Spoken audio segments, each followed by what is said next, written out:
הלו, הלו, שלום. מדבר פה הרב סופר מבני ברק. קיבלתי את הטלפון מגברת גליה. היא אמרה לי שאני אדבר איתך. כבר בקשר דיברת איתי, ואני באמת, התחלתי קצת להיזהר, וזה בזכותך.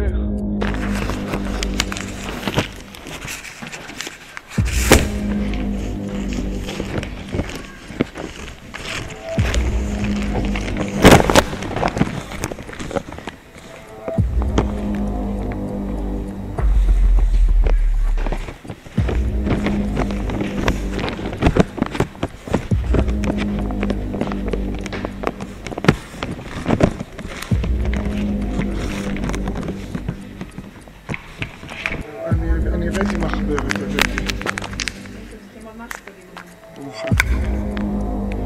תגידי, את נמצאת פה עם בעלך? בעלי לא, אתה יודעת פתוחה. כן, כי אני רציתי. לא, כן, לא, אנחנו רצינו לשמוע גם אותו. בעבודה.